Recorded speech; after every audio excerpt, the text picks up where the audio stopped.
Bismillahirrahmanirrahim. Assalamualaikum warahmatullahi wabarakatuh. Alhamdulillah, apa kabar anak-anak ibu semuanya hari ini? Insya Allah semua dalam keadaan sehat walafiat dan tidak kurang satu apapun.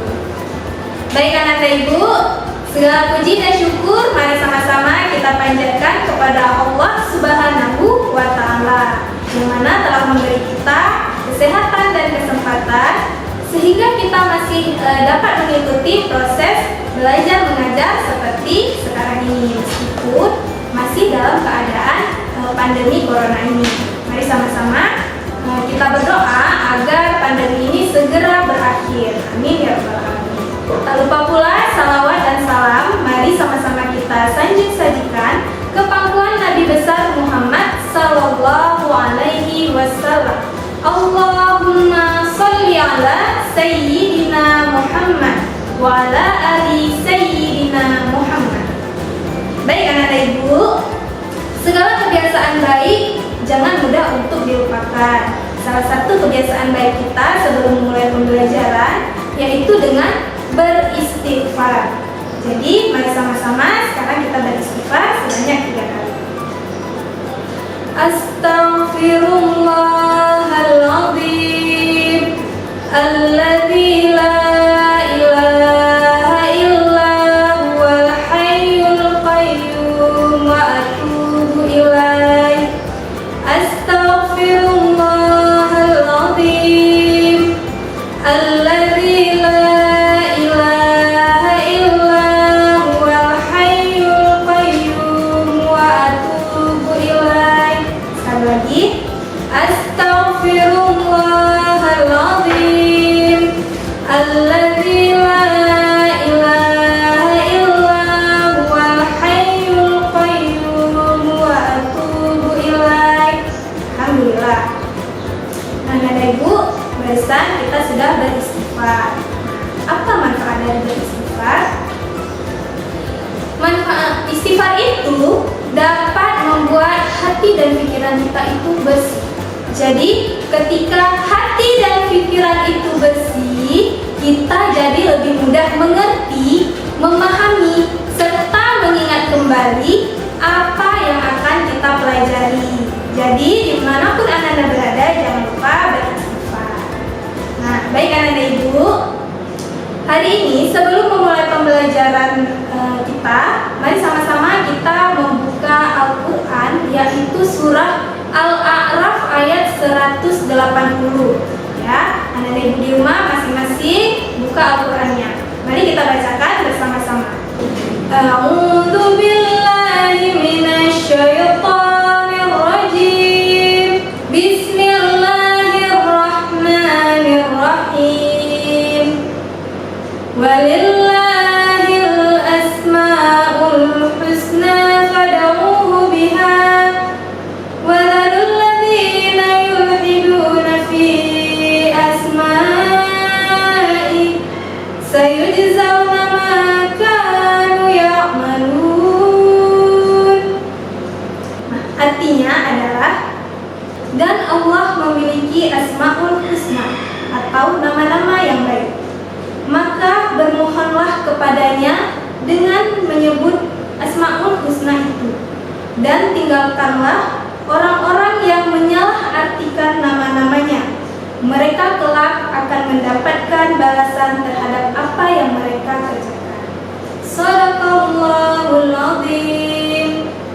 Baik anak-anak ibu, tadi kita sudah membacakan Quran surah Al-A'raf ayat 180. Nah, Allah menurunkan surah ini ada sebabnya, ya. Apa asbabun nuzulnya? Dengarkan ibu baik-baik. Asbabun nuzul dari surah ini adalah pada zaman Nabi dulu ada seorang lelaki yang berdoa dengan menyebut nama Allah. Di doa pertamanya itu dia menyebut Ya Allah ya Tuhanku. Lalu pada doa kedua dia menyebutkan Ya Rahman. Nah, ketika itu Abu Jahal mendengar doa si pemuda tersebut. Lantas dia berkata, Muhammad dan para sahabatnya mengatakan bahwa itu Maha Esa. Namun, kenapa lelaki itu menyeru Allah dengan dua nama? Lalu Allah turunkanlah surat ini untuk peringatan kepada Abu Jahal dan peringatan juga kepada orang-orang yang menyalahartikan nama-nama Allah. Nah, baik anak-anak ibu di rumah semua pasti sudah tahu kan, nama-nama Allah yang baik itu disebut dalam Asmaul Husna. Baik, ibu mau bertanya, anak-anak semua memiliki nama? Tentu, ibu pun memiliki nama. Kita semua yang hidup di dunia ini memiliki nama. Lantas, apa manfaat dari nama-nama kita? Ya?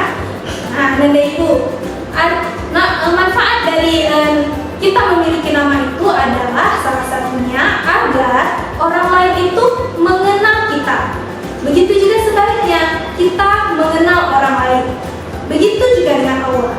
Allah memiliki nama, ya, tidak hanya satu, namun nama-nama Allah itu jumlahnya ada 99 nama, di mana setiap nama-nama Allah itu memiliki arti dan makna yang baik dan bermakna. Nah, anak-anak ibu, hari ini kita akan belajar Asmaul Husna, ya, yaitu As-Samad dan Al-Muqtadir. Nah, dari kelas 1 sampai kelas 5 pasti kalian sudah mempelajari tentang Asmaul Husna. Namun, di kelas 6 ini kita hanya akan mempelajari 4, ya. Pada pertemuan kali ini kita akan membahas tentang 2 nama Allah, yaitu yang tadi ibu sebutkan. Kita mulai saja ya anak-anak ibu. Nah, coba kalian perhatikan, kita akan membahas tentang As-Samad. As-Samad, ya. Salah satu dari nama-nama Allah itu adalah As-Samad. Nah, apa arti dari As-Samad? Perhatikan gerakan ibu. As-Samad, ya, As-Samad ini artinya Allah tempat kita meminta segala sesuatu, ya. Atau bisa juga Allah Maha dibutuhkan. Nah, anak-anak ibu, segala yang kita perlu dan kita minta di dunia ini, itu mintalah pada Allah Subhanahu wa Ta'ala, karena segala sesuatunya itu bergantung pada Allah. Nah, Bu, apa sih Bu contohnya kita Allah itu Maha dibutuhkan? Contohnya, coba anak-anak ibu semua memperhatikan hujan yang turun dari langit. Nah, dari hujan-hujan tersebut ditumbuhkanlah benih-benih tumbuhan, biji-bijian, serta sayur-sayuran yang ada di sekitar kita. Nah, dari tumbuh-tumbuhan dan biji-bijian tersebutlah kita dapat memenuhi segala kebutuhan kita. Salah satunya adalah kebutuhan pangan, yaitu makanan. Coba Anda bayangkan, ketika Allah tidak menurunkan hujan, nggak usah lama, 1 minggu aja Allah tidak menurunkan hujan ke dunia ini, apa yang akan terjadi? Ya, yang akan terjadi adalah tanah dan sekitar kita ini kering, tumbuh-tumbuhan akan mati, lalu layu, padi-padi menguning, dan akibatnya apa? Kita pun kelaparan, kekurangan air, dan menjadi kepanasan. Nah, dari hujan tersebut kita bisa mengetahui bahwa itu salah satu bukti bahwa kita membutuhkan Allah. Nah, contoh yang lain apa? Tidak usah jauh. Ketika Ananda ingin mengikuti ujian, ya, ujian di sekolah, Ananda ibu semuanya pasti ingin mempunyai nilai yang baik dan bagus serta memuaskan. Pada siapa nak kita meminta? Yaitu pada Allah, karena Allah memiliki sifat As-Samad tadi, yaitu maha dibutuhkan dan Allah lah tempat meminta.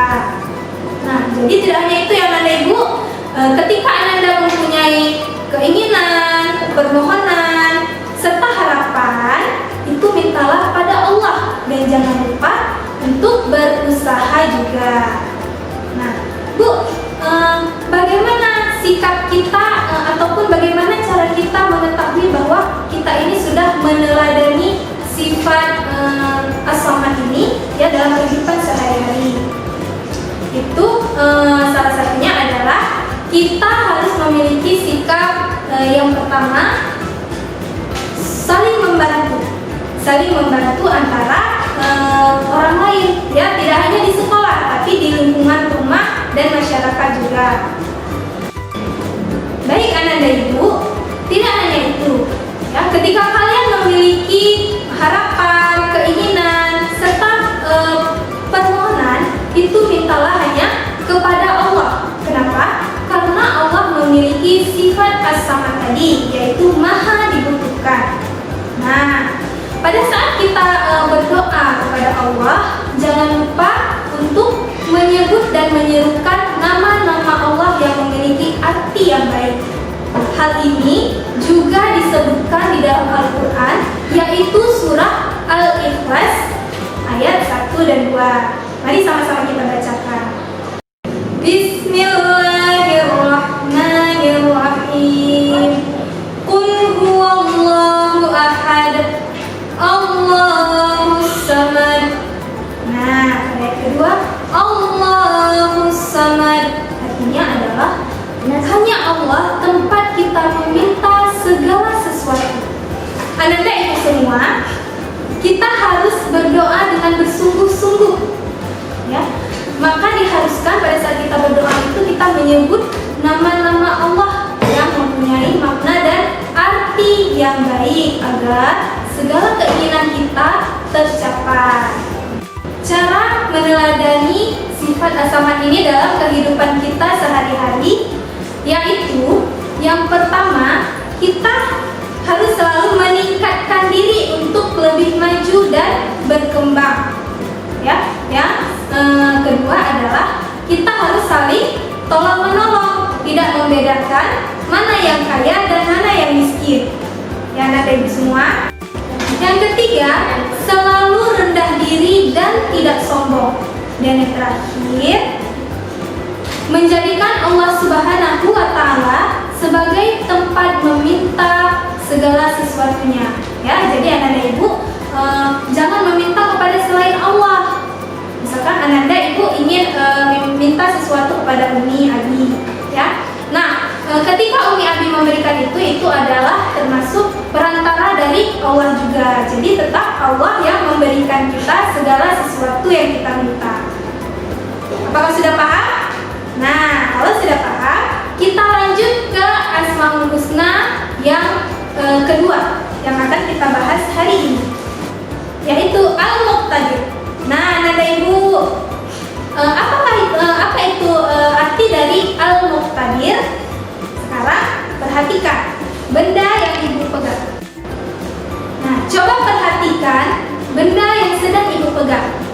Yang ini di tangan sebelah sini Ibu memegang beberapa batu ya. Batu ini termasuk ke dalam benda mati.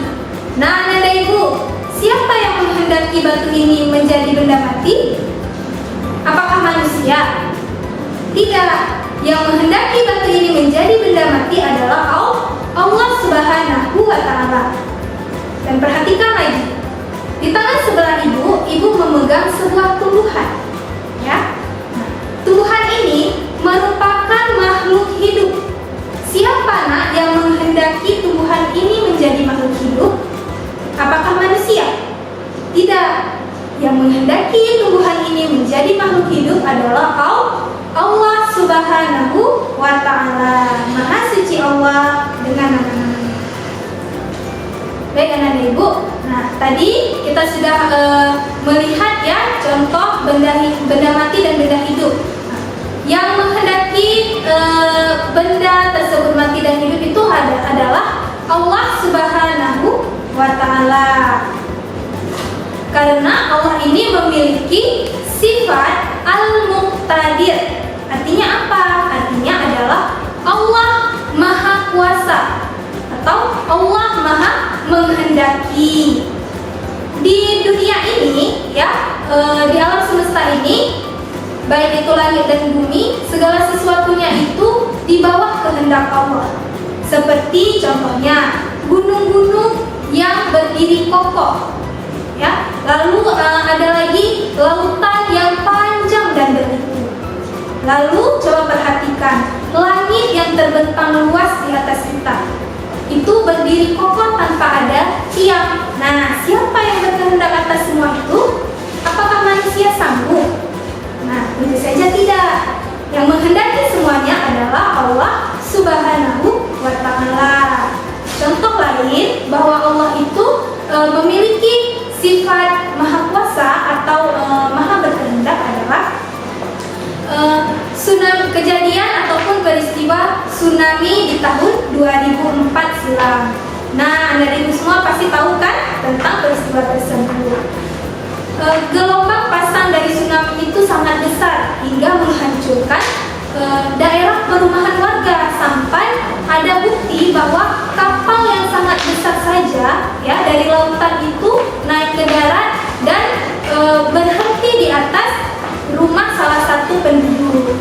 Nah, kalau kita berpikir secara logika itu tidak akan mungkin terjadi. Tapi karena Allah Maha Berkuasa, Allah Maha Berkehendak, itu semua dapat terjadi. Dan ada ibu, nah untuk musibah sekarang ini pun itu adalah kehendak dari Allah.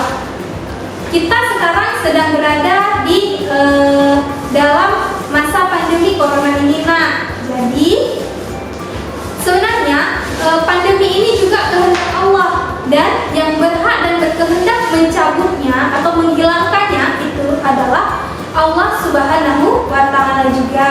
Untuk itu, mari sama-sama kita berdoa kepada Allah untuk segera dihilangkan pandemi ataupun wabah ini. Al-Muqtadir tadi adalah Allah Maha Berkehendak dan Maha Kuasa. Jadi Allah Maha Berkehendak untuk menguatkan yang lemah dan melemahkan yang kuat. Allah Maha Berkehendak untuk memenangkan yang kalah dan mengalahkan yang menang.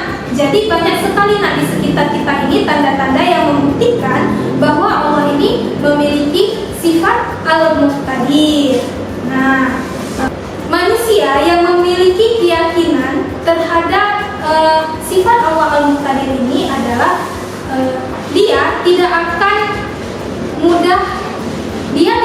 mempercayai atau meyakini segala sesuatu kecuali Allah. Jadi apapun peristiwa yang terjadi di alam semesta ini, termasuk pada diri kita, itu adalah kehendak Allah. Satu yang Anda ibu di rumah harus pahami bahwa setiap kehendak ataupun segala sesuatu yang Allah kehendaki terjadi pada diri kita itu selalu ada manfaat dan hikmahnya serta kebaikannya, ya. Jadi Anda ibu jangan berburuk sangka kepada Allah Subhanahu wa Ta'ala. Nah Bu, mana sih Bu contoh perilaku kita yang mencerminkan bahwa kita ini telah meyakini sifat Allah yaitu Al-Muqtadir. Kita ini sebagai makhluk ciptaan Allah ya yang ada di dunia ini, baik itu hewan, tumbuhan maupun kita sendiri, kita harus yakin bahwa hidup dan mati kita itu ada di tangan Allah, atau Allah yang Maha Berkuasa atas hidup dan mati kita. Lalu yang kedua, kita harus berlomba-lomba dalam mencari kebaikan, ya, dalam mengumpulkan amal baik, karena kita tidak tahu kapan bencana itu akan datang menghampiri. Lalu yang selanjutnya adalah tidak malu untuk bertanya ketika belajar. Dan yang terakhir, menjadikan Allah Subhanahu wa Ta'ala sebagai tempat berlindung. Nah, Ananda Ibu, dari penjelasan Ibu tadi, ya, semoga Ananda dapat memahaminya. Untuk sekarang, Ibu mau memberikan tugas untuk Ananda. Tugasnya adalah yang pertama, buatlah kesimpulan tentang arti dari Asmaul Husna, yaitu As-Samad dan Al-Muqtadir menurut pemahaman Ananda Ibu sendiri, ya. Lalu tugas kedua yaitu berilah atau sebutkanlah contoh ya sikap kita dalam kehidupan sehari-hari itu yang meyakini sifat As-Samad dan Al-Muqtadir tersebut. Jadi tugasnya hanya ada 2 ya. Ibu harap semoga dikerjakan dengan sebaik mungkin. Baik anak-anak ibu semua, kesimpulan dari pembelajaran kita hari ini adalah saat kita berdoa kepada Allah, seharusnya kita menyerukan ataupun menyebut nama-nama Allah dalam doa-doa kita. Kemudian setelah mengenal sifat-sifat Allah tersebut, seharusnya dapat menambah keyakinan kita bahwa segala sesuatu yang terjadi di dunia ini itu berdasarkan kehendak dari Allah Subhanahu wa Ta'ala, dan Allah Maha Kuasa atas segala sesuatu. Baik anak-anak ibu, semoga apa yang ibu sampaikan tadi dapat menambah pemahaman anak-anak semua yang ada di rumah tentang Asmaul Husna ya. Ibu akhiri dengan membaca hamdalah alhamdulillahirabbil alamin serta membaca doa kafaratul majlis. Subhanakallahumma wa bihamdika asyhadu an la ilaha illa anta astaghfiruka wa atubu ilaik. Baik anak-anak ibu, sampai bertemu lagi di pembelajaran kita selanjutnya yang masih tentang topik Asmaul Husna. Baik, ibu akhiri dengan Assalamualaikum warahmatullahi wabarakatuh.